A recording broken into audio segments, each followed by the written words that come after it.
Teman-teman yang dirahmati Allah Subhanahu wa taala, kisah Ibu Musa ini adalah salah satu contoh tentang orang gak bakalan kecewa kalau bersandar kepada Allah. Itu gak bakalan. Bahkan kita bisa bilang mustahil. Mustahil seseorang itu kecewa gara-gara berpegang, bersandar, menyerahkan dirinya kepada Allah. Itu mustahil.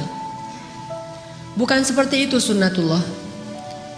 Karena siapapun yang berserah diri kepada Allah, maka dia telah berpegang kepada tali yang paling kokoh. Wa man yuslim wajhahu ila Allah, wa man yuslim wajhahu ila Allah wa huwa muhsin faqad istamsaka bil urwatil wuthqa wa ila Allahi aqibatul umur. Siapa yang menyerahkan dirinya kepada Allah dan dia senantiasa berbuat baik, maka sesungguhnya dia telah berpegang kepada tali yang paling kokoh, dan kepada Allah segala urusan dikembalikan. Jadi nggak ada orang yang kecewa kalau dia berpegang kepada Allah. Masalah apapun, masalah rezeki, masalah jodoh, terutama yang kedua. Kalau kita bergantung kepada Allah dalam urusan jodoh, maka insya Allah kita nggak akan kecewa. Mak comblang yang paling baik itu adalah Allah. Kalau mak comblangnya ustadz, kadang-kadang ngecewain.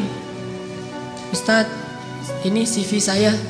Oh ya, kriteria yang kamu cari seperti apa? Saya mah nggak susah-susah ustadz, standar-standar aja. Ya standar yang gimana? Yang tingginya 180,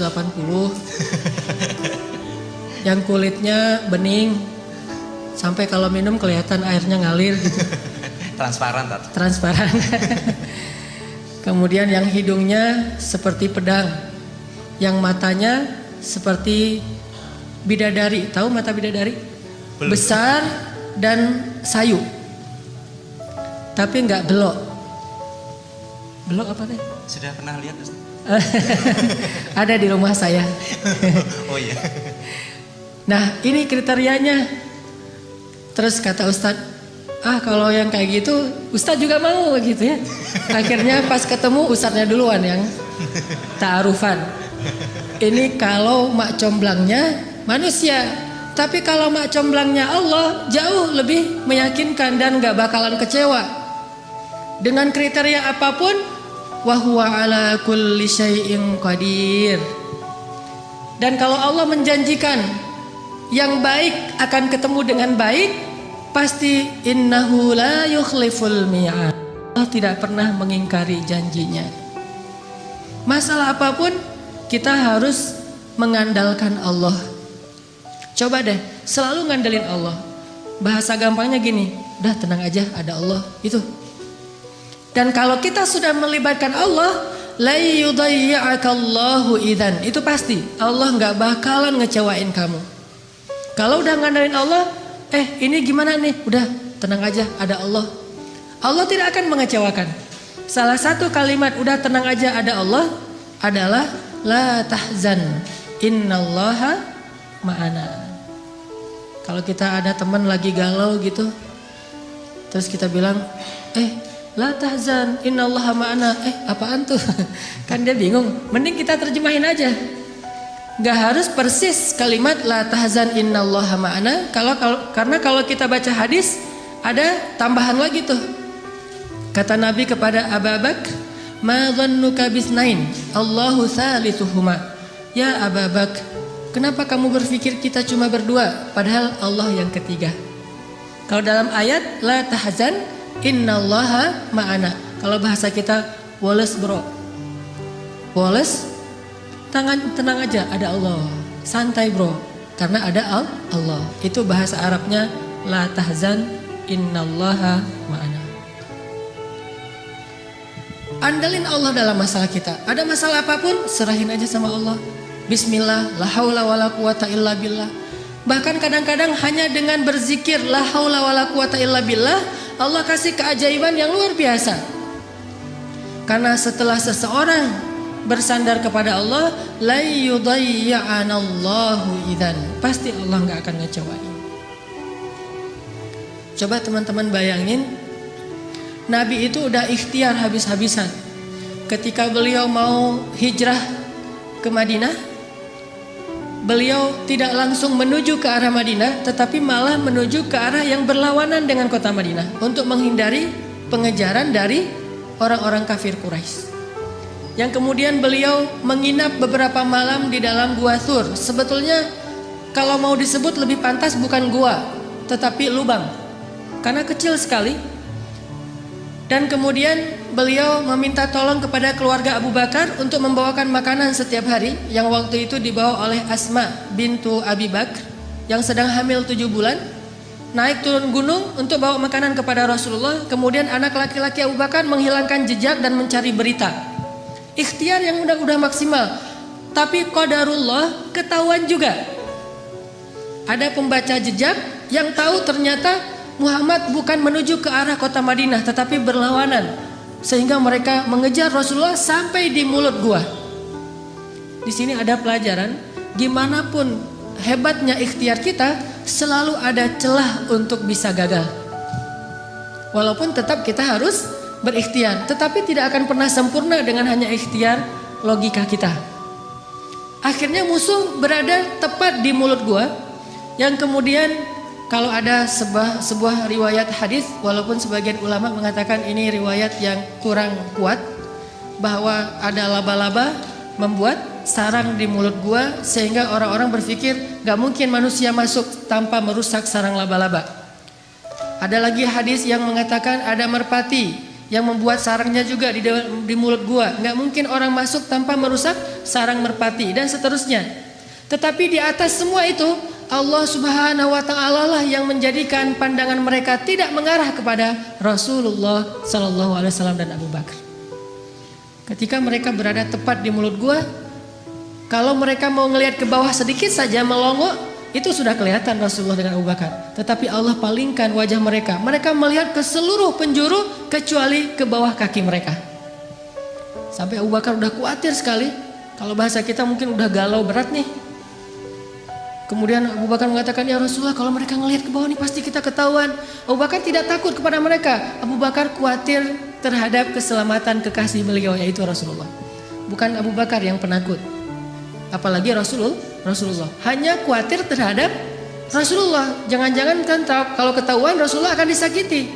Dan Abu Bakar gak rela banget Rasulullah ada yang menyakitinya. Sehingga Abu Bakar galau berat, khawatir sekali. Dan dengan tenang Nabi mengatakan, ma dhannuka bisnaini ya Abu Bakar. Kenapa kamu pikir kita hanya berdua? Allahu thalithuhuma, la tahzan, innallaha ma'ana. Dengan kalimat itu, akhirnya musuh tidak melihat ke arah mereka dan Allah berikan keselamatan bagi mereka. Ini kalau kita bersandar kepada Allah. Setelah selesai Rasulullah dan Abu Bakar menginap beberapa malam di Gua Thur, lalu melanjutkan perjalanan ke kota Madinah, ternyata pengejaran terhadap Rasulullah itu belum selesai, belum berhenti. Muncullah seorang pembaca jejak baru namanya Suraqah bin Malik. Masih kafir dan dia mengejar hadiah 100 ekor onta dari Abu Jahal kalau dia dapat membawa pulang Muhammad hidup atau mati. 100 ekor onta. Teman-teman tahu harga 1 ekor onta? 1 ekor onta itu kalau onta yang dipakai berdagang, bukan onta yang dipakai nyembelih. Kalau yang dipakai nyembelih paling 40 juta, 50 juta. Kalau yang dipakai untuk perjalanan berdagang, 1 ekornya itu 300 juta. 1 ekor ontanya 300 juta, jadi puluhan miliar. Sehingga orang Arab di Saudi, di Irak, di Emirat dengan menjual 2 ekor onta atau 3 ekor onta, mereka bisa beli Alphard. Jadi biasa bagi mereka. Jual 10 ekor onta, beli Ferrari. Kalau kita nabung sampai meninggal, akhirnya jadi warisan, ditabung lagi nggak dapat. Jual kambing, jual sapi, jual segala macam. Karena onta itu harganya mahal, apalagi onta merah bisa sampai 700 juta. Kalau yang di Dubai itu sering diperlombakan, itu onta-onta yang berkualitas, itu satu ekornya bisa di atas 1 miliar. Kuda aja bisa sampai 3 miliar ya. Makanya Abu Jahal menawarkan, siapa yang bisa membawa pulang Muhammad hidup atau mati, saya kasih 100 ekor unta yang terbaik. Akhirnya Suraqah bin Malik semangat mencari Rasulullah SAW. Dia baca jejak di setiap penjuru padang pasir. Karena dia berpengalaman membaca jejak, dia lihat langit, dia lihat pasir yang terbang gara-gara ada orang yang berjalan cepat di padang pasir. Dia lihat merpati, dia lihat alam. Akhirnya dia menemukan Nabi SAW dengan Abu Bakar. Ketemu. Begitu sudah dekat, kemudian tiba-tiba dengan takdir Allah, Allah memperlihatkan kekuasaannya. Kuda yang ditunggangi oleh Suraqah terperosok dan jatuh. Kemudian Suraqah bangkit, naik lagi ke atas kudanya, dan kudanya tidak mau berjalan. Kuda itu seperti melawan sehingga Suraqah jatuh sampai 3 kali. Allah ala kulli syai'in qadir. Serahin sama Allah. Akhirnya Suraqah berjalan kaki, nggak menyerah. Kudanya nggak mau jalan, dia nggak pundung, dia nggak menyerah. Akhirnya dia jalan kaki. Dia kejar Rasulullah dengan berjalan kaki. Setelah mendekat kepada Rasulullah, tiba-tiba Rasulullah mengatakan, ya Suraqah, bagaimana pendapat kamu kalau kamu memakai pakaian khusus Raja Persia? Kata dia, pakaian Raja Persia? Ya, kata Rasulullah. Mau kata Suraqah. Kata Rasulullah, kalau begitu halaulah orang-orang yang ingin mengejar kami. Kelak kamu akan memakai pakaian Persia, Raja Persia. Sehingga akhirnya Allah Subhanahu wa taala membolak-balikan hati manusia. Yang tadi marah kepada Rasulullah, benci kepada Rasulullah, ingin mengambil keuntungan dari menangkap Rasulullah, Allah balikkan hatinya tiba-tiba menjadi pendukung Rasulullah SAW. Walaupun belum beriman, tapi dia mendukung Rasulullah. Dia lupa dengan 100 ekor onta. Coba bayangkan secara logis, 100 ekor unta itu sudah jelas. Yang menawarkannya Abu Jahal, orang paling kaya di Mekah. Sedangkan pakaian Persia yang nawarinya seorang laki-laki yang bahkan dari kampung halamannya aja terusir. Dan bagaimana dia akan berikan jubahnya Raja Persia kecuali dengan cara menaklukkan negeri Persia. Dan bagaimana dia akan menaklukkan Persia sedangkan di rumahnya aja, di kampungnya aja dia dalam keadaan lemah dan terusir. Ini kan gak logis. Kok bisa Suraqah percaya sama Muhammad yang dalam keadaan terusir, memberi janji yang aneh, tapi dia meninggalkan janji-janji Abu Jahal 100 ekor unta yang paling realistis. Ini kebesaran Allah Subhanahu wa taala. Dan ini juga sebagai bukti Rasulullah itu benar-benar al-amin, as-sadiqul masduq, orang yang selalu dipercaya bahkan oleh musuhnya. Suraqah lebih percaya kepada Nabi walaupun Nabi terusir dengan janji yang aneh itu daripada kepada Abu Jahal yang realistis. Sehingga akhirnya Allah menyelamatkan Rasulullah dan Abu Bakar sampai di Madinah. Selang beberapa tahun setelah Nabi SAW wafat, pada masa kekhalifahan Umar bin Khattab, akhirnya Islam berhasil membebaskan Persia dan menaklukkan kerajaan-kerajaan yang zalim di sana. Lalu salah satu ghanimah harta yang dibawa dalam peperangan itu adalah jubahnya Raja Persia, dibawa ke Madinah. Ketika jubah Raja Persia sampai di Madinah, diserahkan kepada Umar. Umar teringat dengan janji Nabi, sehingga Umar bertanya, Aina Suraqah? Di mana Suraqah bin Malik? Ternyata Suraqah sudah masuk Islam. Kemudian dia datang, saya ya Amirul Mukminin, saya Suraqah, udah tua dia. Kata Umar, ya Suraqah, masih ingat dengan janji Rasulullah kepadamu? Suraqah bingung, janji yang mana? Dia udah lupa dengan janji Nabi.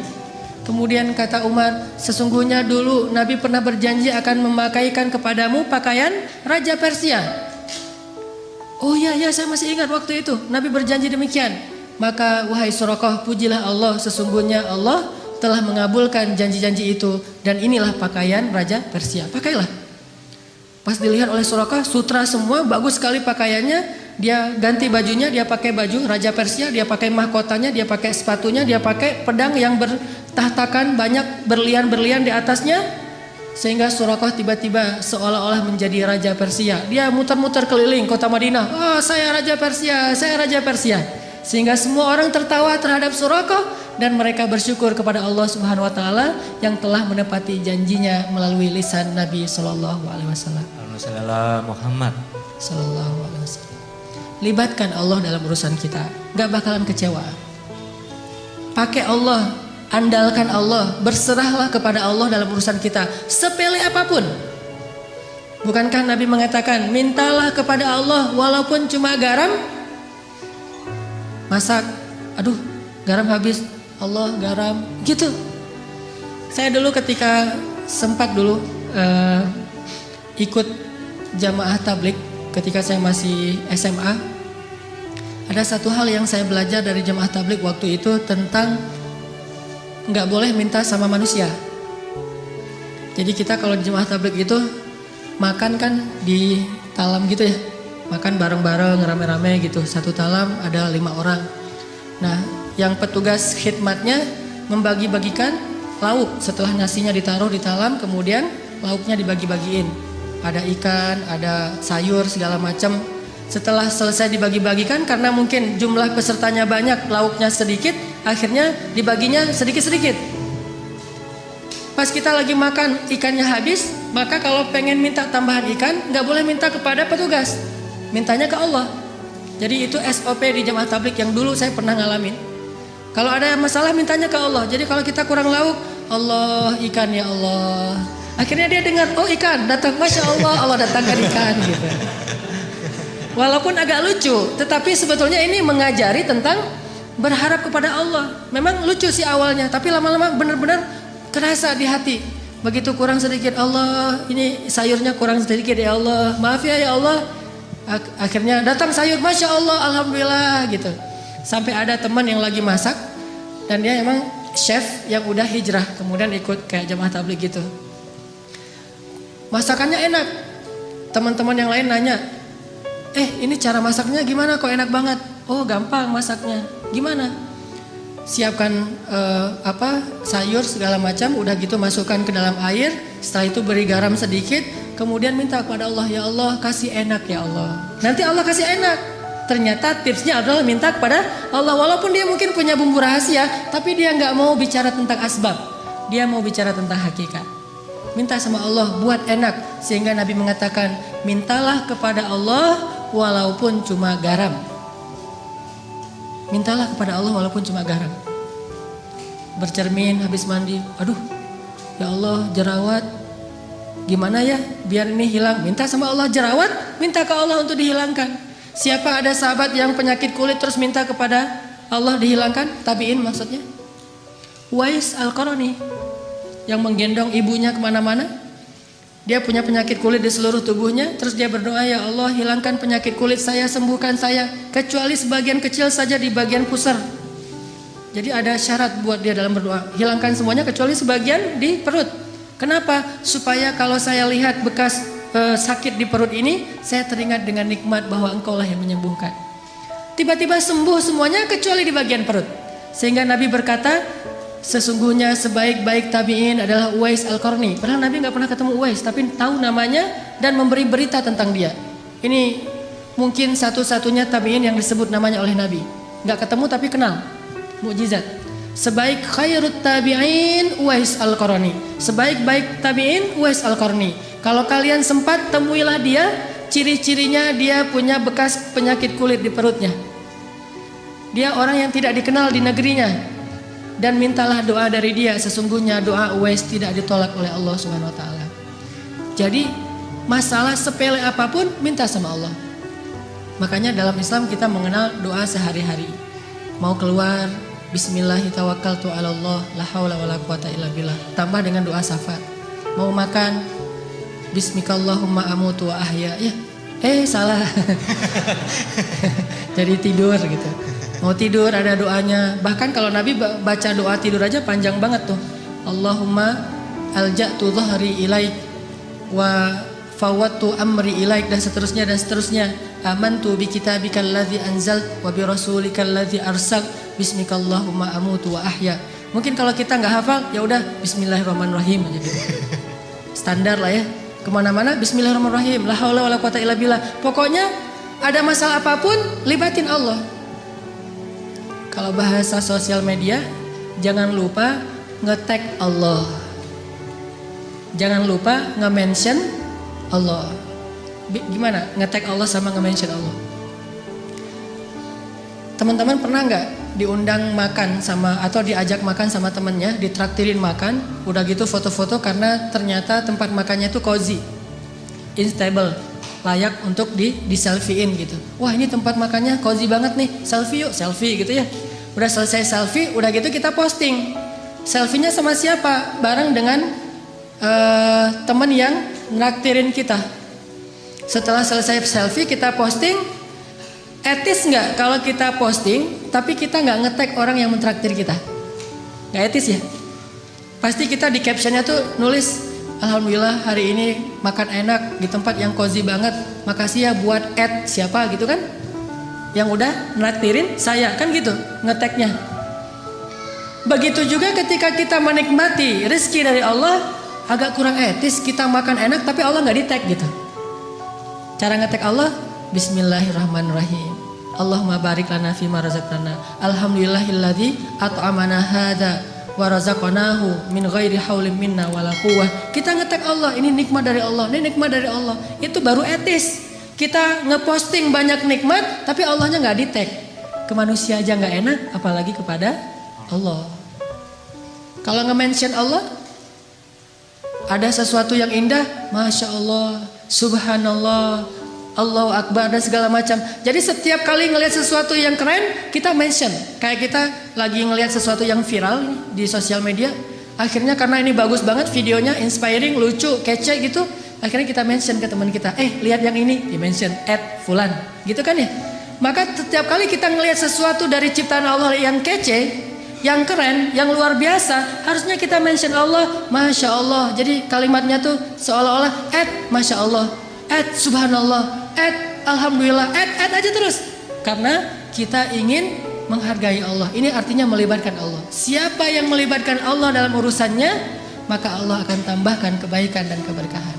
Fadhkuruni azkurkum ana inda dhanni abdi bi. Ingat aku ingat kalian, dan aku tergantung prasangka hambaku kepadaku. Coba teman-teman perhatikan ayat yang tadi kita baca di Al-Qasas, kisah Ibu Musa. Ini salah satu contoh orang gak bakalan kecewa kalau ngandelin Allah. Jadi ceritanya Fir'aun itu bikin peraturan, keputusan presiden, bahwa kalau Bani Israel melahirkan bayi laki-laki bakal dibunuh. Sejak ketahuan bayi laki-laki lahir, langsung diambil sama prajurit. Ada yang dibunuh di tempat dengan digorok, ada yang dibakar hidup-hidup, ada yang dibenamkan dalam pasir, ada yang dihanyutkan ke sungai. Bahkan yang lebih menyakitkan lagi, ada yang dijadikan sebagai makanan hewan-hewan peliharaan Fir'aun di istana. Harimau, singa, bayi-bayi Bani Israel. Yudzabbihuna abna'akum wa yastahyuna nisa'akum. Mereka membunuh bayi-bayi laki-laki kalian dan memperbudak perempuan-perempuan kalian. Dan itu ayatnya banyak sekali. Sampai setelah sekian tahun bayi laki-laki Bani Israel terbunuh terus, akhirnya Bani Israel ini kekurangan laki-laki. Karena kekurangan laki-laki yang bekerja di kuli-kuli bangunan segala macam sudah berkurang. Budak-budak sudah berkurang, yang kuat-kuat sudah nggak ada. Akhirnya Firaun mengubah kebijakannya, karena dia juga takut kehilangan budak. Orang Kipti itu nggak mau kerja, orang Mesir asli namanya Kipti, bahasa Inggrisnya Egyptian. Tetapi Islam tidak mengenal Egyptian, hanya mengenal Misri. Makanya udkhulu Misra aminin, masuklah Mesir, bukan masuklah Egypt. Kalau dalam Al-Quran, Mesir itu tidak disebut Egypt. Kenapa orang Inggris nyebutnya Egypt? Karena ingin menghilangkan sejarah Islam dan mengambil sejarah Fir'aun, bahwa yang tinggal di sana itu suku Kipti atau Egyptian. Orang Egyptian ini, orang Kipti ini malas bekerja, terbiasa santai gitu, sehingga kalau ada masalah mereka tidak bisa ngandelin diri mereka sendiri, selalu mengandalkan Bani Israel. Akhirnya Fir'aun mengubah kebijakannya, yang tadi semua bayi dibunuh, sekarang kebijakannya berubah. Setahun boleh melahirkan anak laki-laki, tahun berikutnya nggak boleh. Jadi selang-seling. Dan qadarullah, Harun lahir di tahun bolehnya lahir anak laki-laki. Makanya nggak ada kisah Harun dikejar-kejar sama tentara. Dia aman. Begitu dia lahir, oh ini tahun yang boleh lahir anak laki-laki, tumbuh tanpa ada ancaman. kakaknya Musa. Sedangkan Musa lahir di tahun gak boleh lahir anak laki-laki. Sehingga saat Musa lahir, ibunya langsung bingung, ini bagaimana menyelamatkan bayi ini. Saya gak rela kalau bayi ini dibunuh. Ini bayi punya aura yang luar biasa, lebih daripada kakaknya Harun, padahal dua-duanya nabi. Akhirnya Allah ilhamkan kepada ibu Musa lewat mimpinya. Kemudian ibu Musa konsultasi dengan ulama-ulama Bani Israel, dan ternyata mimpi itu benar. Dia disuruh menghanyutkan Musa ke sungai Nil. Ini tidak logis, tetapi tidak butuh logis kalau yang menyuruhnya Allah Subhanahu wa taala. Gak harus logis kalau yang menyuruhnya Allah, karena logika atau hukum ilmiah itu adalah ciptaan Allah. Allah bisa melakukan sesuatu dengan hukum ilmiah atau tidak dengan hukum ilmiah, atau bahkan bertentangan dengan hukum ilmiah. Seorang lahir tanpa ayah, tanpa ibu, Adam. Atau tanpa ayah hanya punya ibu, Isa. Atau bahkan seekor onta lahir bukan dari induknya tapi dari batu, untanya Nabi Shalih. Allah bisa melakukan sesuatu sesuai dengan hukum ilmiah, bertentangan dengan hukum ilmiah, atau tidak seperti hukum ilmiah. La haula wala quwata illa billah. Sehingga akhirnya setelah diyakinkan oleh banyak ulama, banyak kiai-kiai Bani Israel, Bu, hanyutkan bayinya ke sungai Nil, serahkan sama Allah, udah biarin aja Allah yang ngurus. Tapi nanti kalau hanyut gimana? Nanti kalau dimakan kuda Nil gimana? Nanti kalau sampai ke Sudan, kan Nil itu panjang ya, melintasi dua negara, Mesir dan Sudan. Tapi kemudian diingatkan lagi, Allah tidak akan mengecewakan. Bukankah Allah mengatakan, kami pasti akan mengembalikannya kepadamu wahai ibu Musa? Maka la tahzani, jangan khawatir wahai ibu Musa. Udah gak usah khawatir. La takhafi wa la tahzani, jangan takut, jangan sedih. Jadi kalau kita udah benar-benar bersandar sama Allah, hilang rasa takut yang berlebihan, galau yang berlebihan itu hilang. Jadi orangnya santai, udah tenang aja, ada Allah. Akhirnya ibu Musa menghanyutkan bayinya ke sungai Nil dengan sebuah tabut kayak keranjang gitu. Dan Allah punya skenario yang sangat unik. Yang tadi dihanyutkan ke sungai Nil menghindar dari Fir'aun, ternyata justru Allah membelokkan keranjang itu masuk ke sebuah selokan yang membawanya ke arus tempat pemandian keluarga Fir'aun. Jadi dihindarkan dari Fir'aun, malah didatangkan kepada Fir'aun. Ini unik skenario Allah. Makanya gak harus logis untuk taat. Taat aja, ntar Allah memberikan kita pemahaman. Logika manusia butuh waktu untuk memahami maksud Allah. Al-Quran aja dibuktikan secara ilmiah kadang-kadang setelah 1000 tahun. Marajal bahraini yaltaqiyan bainahuma barzakhul la yabghiyan. Mungkin para sahabat dulu bingung, mana ada dua laut yang bertemu tapi tidak bercampur. Apakah gara-gara belum bisa difahami, belum logis lantas dibantah? Logika kita itu loadingnya lambat. Butuh waktu 1000 tahun hanya untuk membuktikan kebenaran satu ayat. Coba kalau belum terbukti kita nggak beriman, butuh 1000 tahun. Usia kita cuma 60 tahun. Maka katakan saja sami'na wa ata'na, serahin sama Allah. Allahu a'lam, wallahu ya'lamu wa antum la ta'lamun. Allah tahu, kalian nggak tahu. Malah masuk ke dalam selokan yang membawa Musa kepada keluarga Firaun. Ditemukan sama dayang-dayang. Pas dibuka kotaknya ternyata ada bayi yang sehat, yang luar biasa auranya. Semua orang yang lihat pasti jatuh hati kepada bayi ini. Dibawa masuk ke istana, diserahkan kepada istri Firaun. Langsung istri Firaun jatuh hati. Dan qadarullah, waktu itu istri Firaun belum punya anak, sehingga sangat menginginkan anak laki-laki. Dan ini yang paling keren nih. Apa kata istri Firaun? Qurratu ainin li walak. Anak ini menyejukkan hati saya dan hatimu wahai Firaun. Apa kata Firaun? Laki la liya. Menyejukkan hatimu, hati saya tidak, kata Firaun. Dari sejak awal juga mereka udah musuhan. Musa juga ngelihat Firaun, ntar lihat aja. Dari bayi. Cerdas ini bayi. Jadi dari bayi juga udah tahu, ini bakalan musuh saya. Dan itu sahih beritanya. Apa sahihnya? Sampai suatu malam ketika Asia gendongin Musa ngeklek gitu ya, ketawa sama Asia, sama istri Firaun, ibu angkatnya. Sedangkan Firaun dari kejauhan dia aja nggak mau dekat-dekat, karena Firaun tahu bahwa ini bayi Bani Israel yang dilempar ke sungai Nil gara-gara takut dibunuh. Dia nggak rela. Cuman karena dia terlalu sayang sama istrinya yang cantik dan tidak punya anak, dia sabar. Nanti kalau udah gede bakalan dibunuh. Itu rencana Firaun. Sehingga akhirnya Asiyah bilang kepada Firaun, ya Azizi, itu panggilan Firaun dari istrinya. Wahai suamiku tercinta, ya Azizi, coba kamu gendong bayi ini, dia lucu loh. Kamu selama ini mungkin belum pernah coba aja, coba gitu. Diantarkan kepada Firaun. Kata Firaun, moh gitu ya. Bahasa Arabnya moh. Enggak gitu. Enggak, kamu coba aja. Akhirnya karena dipaksa sama istrinya, dia pegang sama Firaun. Begitu dipegang, Musa yang tadi ngeklek, ketawa, tiba-tiba cemberut. Tadi ini orang wajah Firaun gitu kan, musuh saya. Langsung berubah wajahnya Musa, sehingga Firaun nanya pada Asiyah, ya Asiyah ini kenapa dia tiba-tiba kok cemberut sama saya? Kata Asiyah, mungkin kalian belum terlalu dekat. Coba kamu dekap lagi, kan ini baru pertama digendong. Oh gitu, didekapin. Pas udah didekapin agak dekat ke wajahnya Firaun, Musa mengambil janggut Firaun, ditarik sampai copot janggutnya tercabut janggutnya Firaun. Orang zaman dulu raja-raja kan janggut Firaun tuh panjang yang terbentuk gitu kan ya, yang kayak kotak gitu.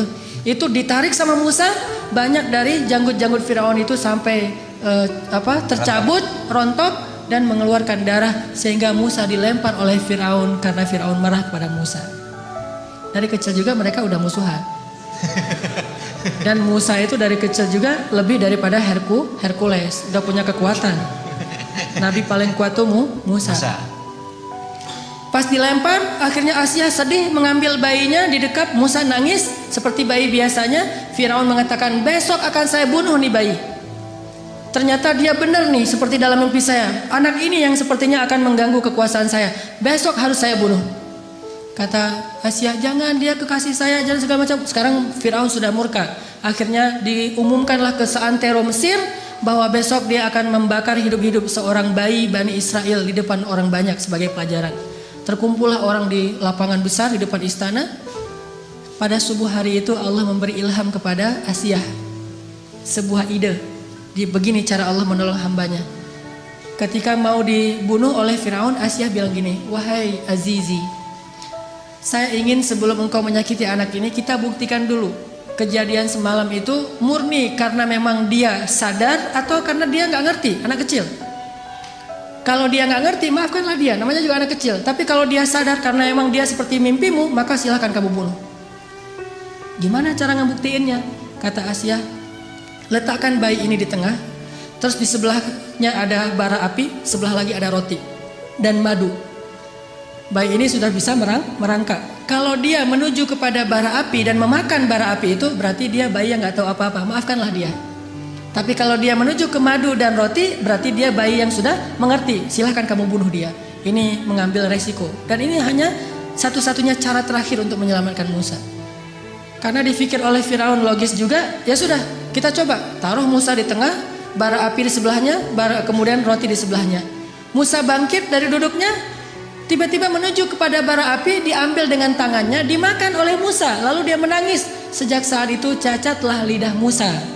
Baru sembuh pas nanti mau berdakwah dan berdoa, Rabbi syrah li sadri wa yassir li amri wahlul 'uqdatam min lisani. Ya Allah, sembuhkanlah kekeluhan di lidah saya. Itu keluh gara-gara waktu bayi makan bara api. Tapi gara-gara makan bara api, akhirnya Firaun sadar, nih bayi emang gak ngerti apa-apa. Salah dia kalau menarik janggut saya itu karena emang dia gak ngerti. Akhirnya dibebaskan dan Musa bisa tinggal dan selamat. Begitu cara Allah menyelamatkan. Kita balik lagi ke adegan tadi, ditemukan oleh Asiyah. Hari pertama ditemukan, Musa nangis di istana karena haus.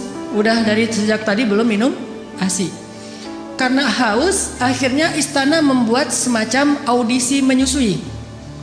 Jadi kalau di kita ada audisi Got Talent dalam segala macam, ini Got Talent menyusui. Hadiahnya berkeping-keping uang emas. Siapa yang bisa menyusui bayi istana akan diberikan harta yang sangat banyak. Sehingga banyak ibu-ibu yang ikut audisi, pengen mendapatkan golden ticket. Ngantri ini, wah, selfie-selfian gitu di depan istana Firaun. Wah, ikut audisi gitu ya. Datang menyusui, gagal yang satu, gagal aja terus. Kalau dalam bahasa sekarang, kalau aku sih yes, nggak tahu Mas Anang gitu ya. Gagal aja, nggak ada yang lulus audisi. Ternyata di baris terakhir dari antrian itu ada mbaknya Musa yang nggak disebutkan namanya. Jadi keluarga Musa ini ada 3 orang soleh, kakaknya Harun, kemudian mbaknya yang nggak disebutkan namanya, kemudian Musa. Ini 3-tiganya anak-anak yang soleh-soleha. Mbaknya Musa tadi ditugaskan oleh ibunya mencari berita tentang adiknya, tentang bayi Musa. Mbaknya ikut antrian, padahal masih ABG, tapi pengen nyusuin, kan ini agak aneh nih. Sehingga pengawal bilang, kamu mau ngapain? Mau ikut audisi. Lah, ini untuk orang yang sudah punya anak, tetapi saya bisa menawarkan orang yang baik untuk bisa menyusui bayi itu. Setelah debat panjang, akhirnya ikut juga. Ternyata ini yang lulus audisi. Kalau aku sih yes gitu. Apa kata dia kepada keluarga Firaun? Maukah kalian saya tunjukkan keluarga yang bisa menyusui dan berlaku baik kepada anak ini? Kata Asia, ya sudah bawa mereka ke sini. Kalau mereka bisa, nanti saya kasih hadiah yang banyak. Pulang langsung si mbaknya Musa lari ke rumah, mak gitu. Apa itu adek lagi nangis minta susu. Terus kenapa? Nggak ada yang bisa menyusui dia. Mungkin mak yang bisa menyusui dia. Akhirnya ibunya datang.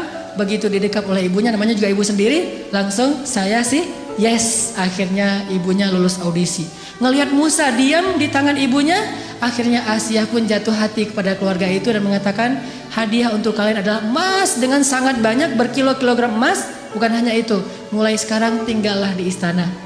Sehingga akhirnya ibunya Musa tinggal di istana, ayahnya Musa tinggal di istana, mbaknya Musa tinggal di istana, kemudian masnya Musa tinggal di istana. Musa juga semuanya tinggal di istana, dirawat dan dibiayai oleh negara, oleh istana, oleh kerajaan, dan mereka mendapatkan gaji yang sangat besar.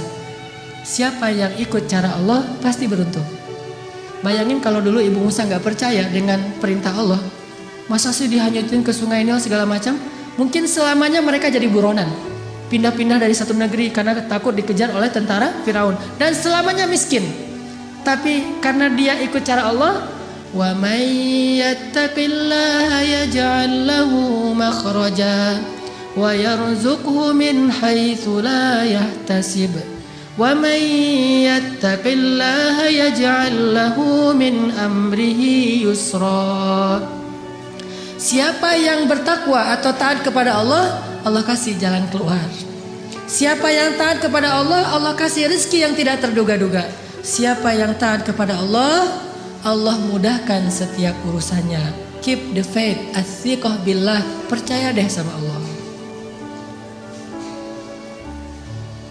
Nggak ada modal Ustadz, pengen nikah, ada Allah. Sehingga pas datang ngelamar, ada apa dek? Ini Pak, saya mau melamar putri Bapak. Emang adik punya modal apa? Allah. Wah, itu berat tuh. Nolaknya juga berat. Waduh, ini pakai bau-bau Allah lagi gitu kan ya? Ya sih Allah, cuman yang kelihatan apa kan? Allah nggak kelihatan gitu ya. Ya walaupun nggak kelihatan, Allah lebih pasti Pak. Wa huwa ala kulli syai'in qadir. Bapak hafal surat Al-Muluk, jadi ceramah gitu. Jadi oh ternyata ada ini ustadz ya. Ya udah deh kalau ustadz gitu. Hafal Al-Quran, hafal surat apa? Al-Fatihah, Al-Ikhlas gitu. Oh ya udah itu aja maharnya. Lulus kan? Gara-gara mengandalkan Allah. Kalau perlu hafal beberapa ayat jitu masalah itu. Kalau mereka fuqara, asa ayyughniyahumullah. Pak, Allah berfirman. Langsung datang-datang Allah berfirman. Belum mutarain ini. Assalamualaikum, waalaikumsalam. Monggo, silakan duduk. Ada apa? Apa yang bisa saya bantu? Ini Pak, saya hanya ingin sharing ayat. Awalnya langsung pakai ayat. Allah berfirman, kalau mereka fakir, Allah yang akan memberikan mereka kecukupan. Oh iya benar, saya tahu ayat itu. Terus Rasulullah bersabda, kalau datang seorang laki-laki yang baik akhlaknya melamar putri kalian, jangan ditolak. Wah, udah pakai Allah, pakai Rasul, susah ini. Pengalaman. Kalau ngandelin Allah itu selalu berhasil. Makanya saya tuh pernah dulu awal-awal saya belajar mobil, dulu saya suka ngebut-ngebut di jalan. Jadi bawa mobil dengan gaya motor. Kalau gaya motor kan selap-selip tuh. Bawa mobil kan nggak bisa gitu. Tapi karena saya emang senengnya ngebut, nggak sabaran. Di jalan saya ngebut, tiba-tiba di gang di Bandung tuh ada tentara naik motor keluar dari gang, saya tabrak sampai dia terjungkir jauh beberapa meter dan motornya itu ringsek. Alhamdulillah orangnya luka. Nggak meninggal maksudnya, luka. Lalu dia pakai baju dinas kan?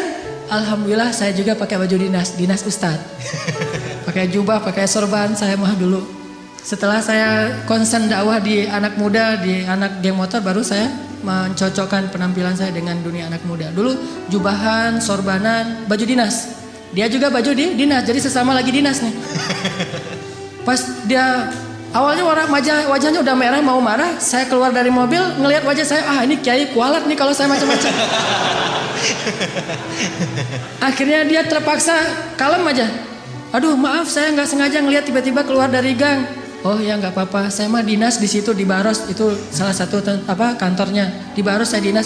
Ya saya juga lagi dinas ke masjid, mau ngajar ada pengajian sore ini. Oh ya udah nggak apa-apa Pak Ustadz, nggak apa-apa gitu. Udah aja. Ini gimana nih motornya? Nah gampang, nanti saya suruh orang untuk ngambil motornya. Udah alhamdulillah saya ganti rugi, dia nggak mau, selamat. Kenapa? Pertama mungkin ya karena Allah masih ingin menyelamatkan saya dari suatu musibah. Bukan karena kebaikan saya tapi karena kemaha-agungan Allah. Dan di sisi lain mungkin salah satu rahasianya saya baca doa safar sebelum keluar. Soalnya ketika saya beli mobil saya nggak mau pakai asuransi, sehingga karena nggak pakai asuransi doa safarnya lebih serius. Kalau pakai asuransi kan tenang ada asuransi. Tapi kalau nggak ada asuransi ada Allah, berarti doa safarnya yang panjang. Bismillahirrahmanirrahim wa mursaha bismillahirrahmanirrahim subhanalladzi sakhkhara lana. Panjang, setengah jam doa safar doang. Kenapa? Ya Allah, ini mah enggak ada asuransi gitu. Jadi karena enggak ada asuransi doanya lebih serius. Kalau ada asuransi, ada TLO, ada all risk kan gampang, ntar tinggal diklaim. Intinya karena ngandelin Allah, Allah mudahkan urusannya. Selalu kayak gitu. Kalau melakukan sesuatu karena Allah, selalu Allah mudahkan. Tapi kalau kita tidak melibatkan Allah, bara'atum minallah, Allah berlepas tangan. Dan kalau Allah berlepas tangan, siapa lagi yang bisa memudahkan selain Allah Subhanahu wa taala? Libatkan Allah. Ada seorang sahabat datang ke Nabi, dia bilang gini, "Ya Rasulullah, anak saya ditawan sama musuh." Ternyata anak dia itu ikut berjihad dan ketangkap sama musuh, ditawan. Dan musuh minta tebusan sekian ratus dinar, kalau nggak ditebus akan dibunuh.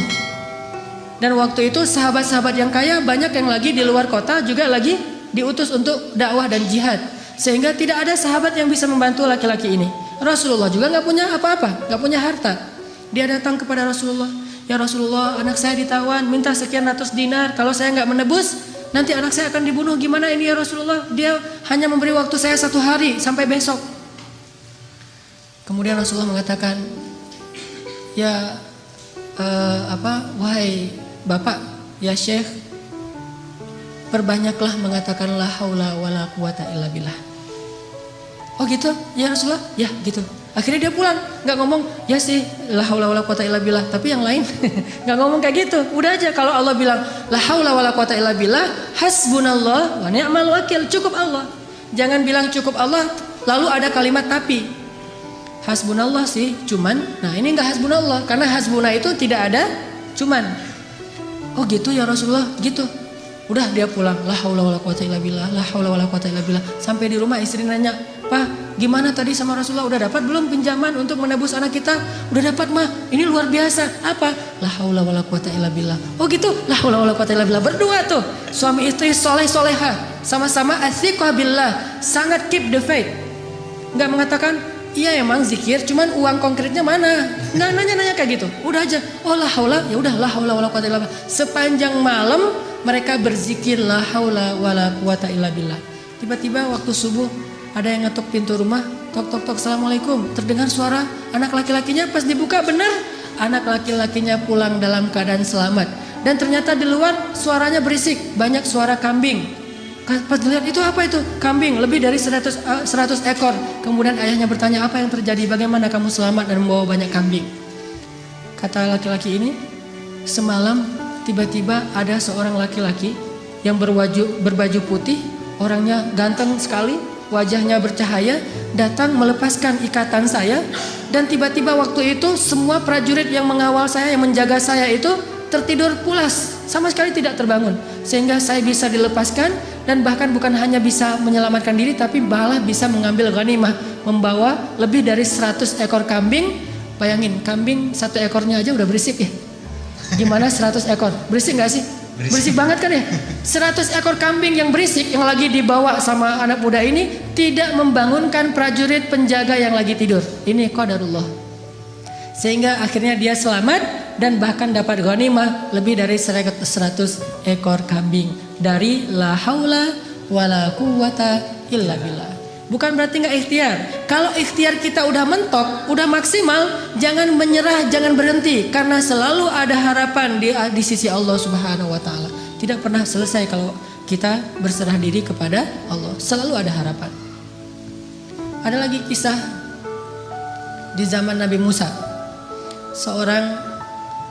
Suatu hari Nabi Musa nanya kepada Allah. Kan Nabi Musa ini julukannya, panggilannya Kalimullah, orang yang bisa ngomong langsung kepada Allah. Jadi kalau ada butuh apa-apa Nabi Musa mah tinggal miss call Allah. Ya Allah, langsung Allah ngangkat. Ada apa Musa gitu. Kayak kita telepon gitu ya. Nggak bisa ngelihat langsung tapi bisa telepon langsung. Begitu Nabi Musa calling, langsung Allah, ada apa Musa? Gini ya Allah, saya pengen nanya. Jadi Musa sering ngobrol sama Allah. Nanya apa? Saya pengen tahu di antara umat saya itu siapa yang paling rendah kedudukannya di matamu? Yang paling levelnya paling rendah. Kata Allah, itu tuh laki-laki seorang kakek yang buta, yang dia itu masbuknya istiqomah banget dalam sholat. Paling istiqomah dalam masbuk. Gak pernah dia sholatnya tepat waktu, pasti masbuk. Ini orang yang paling istiqomah di zamanmu, Musa. Istiqomah dalam kemasbukan. Asal ada sholat, dia pasti paling belakang, datangnya menjelang salam. Jadi kalau ada yang taruh sendal paling belakang itu pasti dia. Kalau ada salam yang kemudian nanti berdiri lagi pasti dia. Orang yang selalu masbuk, orang tua buta. Oh itu orang yang paling rendah. Nabi Musa nyari mana? Oh si kakek itu yang paling rendah nilainya di mata Allah. Setiap hari dilihat dia masbuk sampai suatu hari ketika selesai sholat orang itu udah nggak ada. Nabi Musa telepon Allah. Allah, Musa ada apa? Itu si kakek kemana? Kok nggak datang? Kata Allah, dia sudah meninggal dan sekarang ada di dalam surga. Nabi Musa heran, ya Allah, gimana ceritanya tuh? Kakek yang nilainya paling rendah, yang nggak ada apa-apanya, yang masbuk sejati, tiba-tiba masuk surga sejak dia meninggal. Apa yang terjadi ya Allah?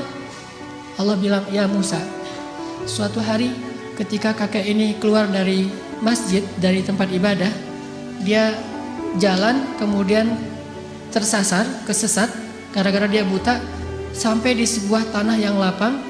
Dia menemui seorang laki-laki, kemudian dia bertanya, saya ada di mana sekarang? Laki-laki itu mengatakan, ini kamu sedang berada di tanah lapang, di sebuah lapangan, di sebuah alun-alun. Kemudian kakek ini mengatakan, tidak, sesungguhnya rahmat Allah lebih luas daripada segalanya. Kamu berada di tanah yang luas? Kata dia, tidak, rahmat Allah yang lebih luas. Hanya karena itu, kemudian Allah mengatakan, wahai Musa, sesungguhnya rahmatku mendahului kemarahanku. Sehingga dia masuk surga hanya dengan kalimat, sesungguhnya rahmat Allah lebih luas. Makanya kalau kita nge-tag Allah, nge-mention Allah, libatkan Allah dalam urusan kita, selalu beruntung. Bayangin sekedar mengatakan subhanallahi wa bihamdi subhanallahil azim, langsung Allah sediakan pohon-pohon kurma yang sangat banyak di dalam surga.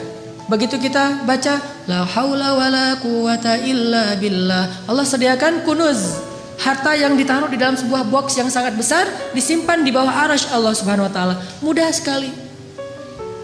Karena kalau kita melibatkan Allah, yuridullahu bikumul yusra wala yuridu bikumul usr. Salah kalau orang bilang, aduh gak usah bawa-bawa Allah lah, jadi susah. Enggak. Justru kalau kita bawa-bawa Allah jadi mudah. Karena Allah itu pada dasarnya pengen memudahkan kita, enggak pengen nyusahin kita. Yuridullahu bikumul yusra wala yuridu bikumul usr. La yukallifullahu nafsan illa wus'aha. Sampai ketika turun ayat ittaqullaha haqqa tuqatih, bertakwalah kepada Allah sebenar-benar takwa. Para sahabat kemudian ngeluh, ya Rasulullah kami gak sanggup kalau sebenar-benar takwa. Terus gimana? Turun lagi ayat di surat At-Taghabun, fattaqullaha mastata'tum. Kalau gak bisa sebenar-benar takwa, ya udah bertakwa semampu kalian aja. Coba lihat, Allah memudahkan urusan hambanya, sehingga kalau kita melibatkan Allah, maka insya Allah Allah akan memudahkan urusan kita. kisah lagi, mungkin ada 2 atau 3 kisah lagi.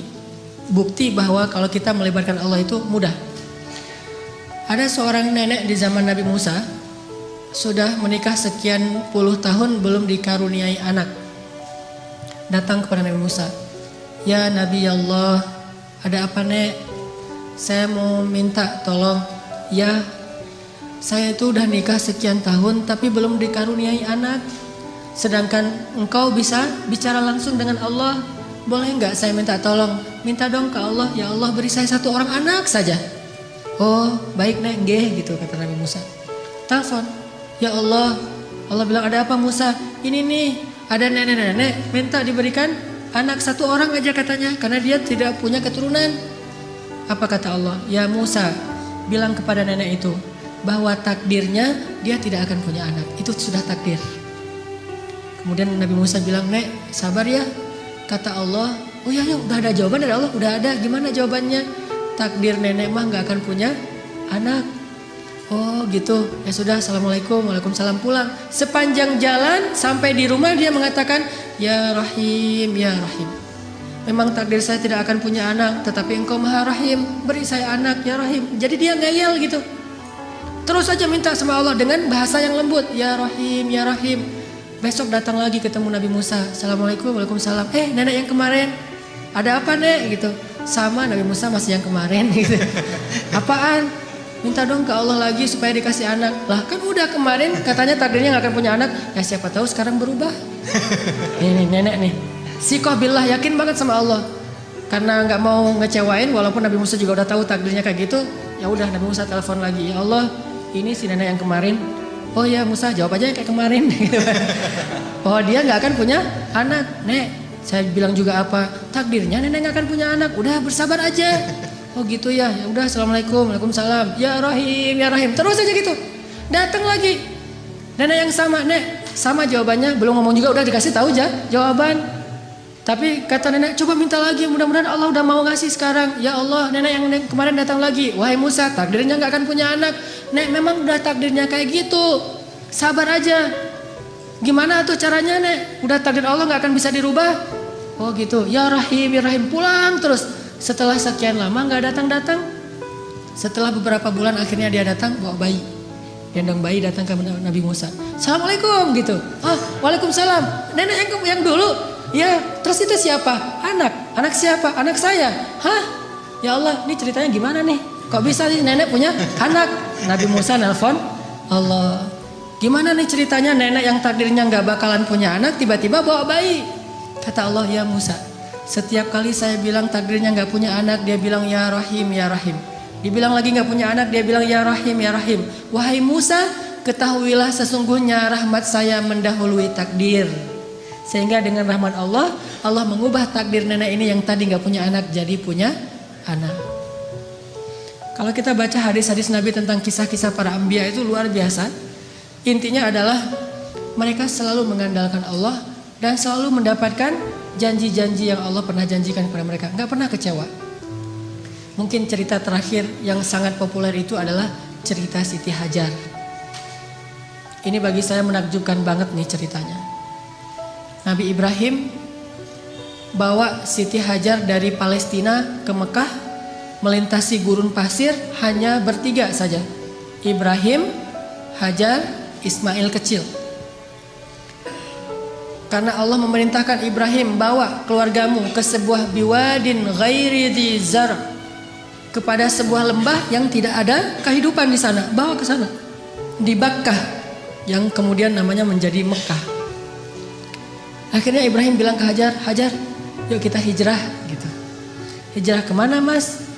Hajar nggak nanya-nanya hijrah kemana, udah aja, "Oh hijrah, ya sami'na wa ata'na." Dibawa gitu jalan kaki melintasi padang pasir, berhenti sebentar di rest area, makan minum seadanya, lanjut lagi. Nggak pernah nanya, "Mas ini kemana sih kok nggak sampai-sampai?" Nggak pernah Hajar nanya kayak gitu. Atau nggak pernah juga dia bilang, "Mas turunin saya aja di mall itu nanti dijemput lagi." Nggak ngomong nurunin di mall mana, di rest area mana, di masjid mana, ntar kalau udah beres urusannya baru jemput lagi. Nggak, sami'na wa ata'na. Ini istri soleha banget, ikut aja gimana kata suami. Sampai udah di lembah yang tandus, baru Ibrahim mengatakan, "Ya Hajar, disinilah tempat yang dijanjikan." tinggallah kita di sini. Ya siap, sami'na wa ata'na, tinggal bikin tenda kecil untuk bayinya. Hari kedua setelah tinggal di situ baru Ibrahim bilang, ya Hajar, saya akan kembali ke Palestina, tinggallah kalian di sini. Baru setelah sekian lama Hajar diam, kali ini Hajar udah gak kuat untuk diam. Baru dia nanya, ya Ibrahim, engkau tinggalkan kami di sini bersama seorang bayi dan tidak ada siapa-siapa, bahkan air dan kehidupan pun tidak ada di sini, wahai Ibrahim. Bagaimana engkau akan tinggalkan kami? Ibrahim gak tega untuk menjawab. Akhirnya Ibrahim pergi aja tanpa berbicara. Karena Ibrahim pergi, akhirnya Hajar mengganti pertanyaannya. Dan pertanyaan kedua ini lebih benar dari pertanyaan pertama. Kalau pertanyaan pertama, gimana engkau meninggalkan kami sendiri? Pertanyaan yang keduanya adalah Hajar tanya kepada Ibrahim, ya Ibrahim, Allahu amaraka bihada? Apakah Allah yang menyuruhmu melakukan ini? Ibrahim mengangguk, ya ini perintah Allah. Apa kata-kata Hajar? La yudayyi'anallahu idzan. Kalau begitu pergilah wahai suamiku, Allah tidak akan mengecewakan kami. Ini namanya keep the faith. Kalau udah libatin Allah, berubah semuanya. Kalau tadi khawatir, galau, sedih, takut, tapi begitu nanya Allahu amaraka bihada, yang menyuruh kamu melakukan ini wahai Ibrahim? Ya kata Ibrahim, la yudayyi'anallahu idzan. Kalau gitu pergilah wahai suamiku, Allah tidak akan mengecewakan kami. Jadi kalau ada suami pergi tiba-tiba, kemana mas? Itu pertanyaannya salah, nggak usah dijawab. Tapi kalau nanyanya, mas ini Allah yang nyuruh, ya oh pergi aja. Nggak apa-apa juga sebulan, setahun, Allah tidak akan mengecewakan kami. Kemana ternyata? Ikut taklim, ikut mungkin ada itikaf di mana. Kalau Allah yang nyuruh maka istri akan tenang. Tapi kalau bukan Allah yang nyuruh, ini kenapa mas kok pergi, Allah yang nyuruh, bukan tuntutan sosial media. Ada yang lagi harus saya selesaikan, ada yang jadi selebgram, saya pengen deketin. Nah, ini baru namanya perlu khawatir. Tapi kalau Allah yang nyuruh, insya Allah aman. Pergilah wahai Ibrahim, Allah gak akan ngecewain kami. Ibrahim pergi, kemudian kita tahu adegannya, ternyata kehabisan air, Ismail nangis-nangis, Hajar lari antara Safa dan Marwah. Allah gak mengecewakan mereka dan memberikan air yang tidak pernah berhenti mengalir sampai hari ini. Dan itu air mukjizat banget loh. Gimana mukjizat? Kalau lagi banyak jamaah haji atau umroh di Mekah, air itu tidak akan kekurangan. Setiap hari orang minum air Zam-Zam. Kalau saya lagi umroh tuh selain minum, bahkan setiap hari dibawa dalam botol aqua. Kita kalau pergi ke masjid itu bawa botol aqua kan ya, terus ngisi air Zam-Zam. Di dalam hotel kita nggak pernah minum air aqua dari hotel, selalu minum Zam-Zam yang dibawa dari masjid. Bayangin, dalam sehari 5 kali orang membawa air Zam-Zam setiap waktu sholat, dan jumlah jamaahnya itu bisa sampai 3 juta kalau musim haji. Lalu ketika mereka pulang, mereka membawa minimal 5 liter air Zam-Zam di seluruh dunia, sebanyak 3 juta orang. Air Zam-Zam tidak mengering, keluar sebanyak-banyak yang dibutuhkan. Tapi begitu haji selesai, umroh belum dibuka, Mekah sepi. Tidak ada yang umroh kecuali orang lokal saja. Paling-paling ratusan orang, tidak sampai 1000 orang. Tapi walaupun yang datangnya sedikit, yang minumnya sedikit, air Zam-Zam tidak membanjiri kota Mekah. Ini namanya berkah. Kalau butuh banyak keluar banyak, kalau butuh sedikit keluar sedikit. Bukan pas butuh banyak airnya putus, atau pas butuh sedikit airnya jadi banjir, soalnya biasanya keluarnya banyak. Enggak kayak gitu Zam-Zam, sangat berkah. Dan itu gara-gara kata Hajar, la yudayyi'anallahu idzan. Allah enggak bakalan ngecewain kami.